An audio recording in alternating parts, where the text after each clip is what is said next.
વાત ભાવનગરની Bhavnagar મનપાના pre monsoon કામગીરીની આજે પોલ ખુલી ગઈ। થોડા જ વરસાદમાં કુંભારવાડામાં પાણી ભરાયા છે। સામાન્ય વરસાદમાં મઢિયા રોડ બેટમાં ફેરવાયો છે। કુંભારવાડામાં અંડરબ્રિજમાં પણ પાણી ભરાયા। પાણીના નિકાલની વ્યવસ્થા ન હોવાથી શેરીઓમાં પાણી વહેતા થયા છે।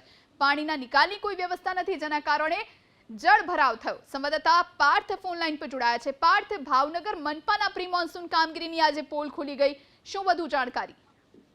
જી જણાવું, ભાવનગર શહેરમાં હજી તો 1 ઇંચ પણ વરસાદ પડ્યો નથી। ત્યાં નીચાણવાળા વિસ્તારોની અંદર ગોઠણ સુધીના પાણી ભરાયેલા જોવા મળી રહ્યા છે।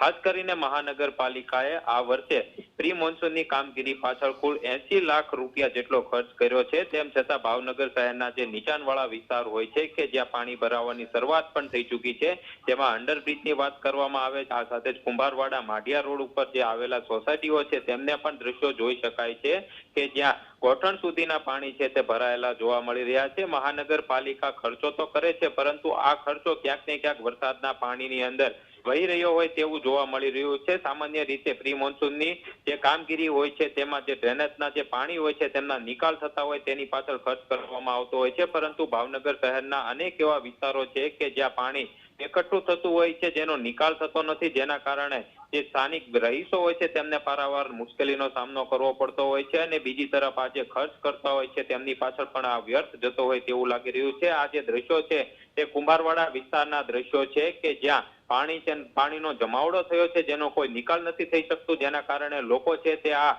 પાણીની અંદરથી પસાર થઈ રહ્યા છે, જેમાં મહિલાઓ પણ જોવા મળી રહી છે અને લોકો પણ જોવા મળી રહ્યા છે। અનેક વિસ્તાર એવા છે કે જ્યાં પોતાના વાહન લઈને નીકળવું હોય તો પણ મુશ્કેલી પડતી હોય છે। આમ ભાવનગર શહેરની અંદર જે મહાનગરપાલિકા દ્વારા પ્રી મોન્સૂનની કામગીરી કરવામાં આવતી હોય છે તે માત્ર કાગળ ઉપર અને પાણીની અંદર જે જતી હોય તેવું લાગી રહ્યું છે।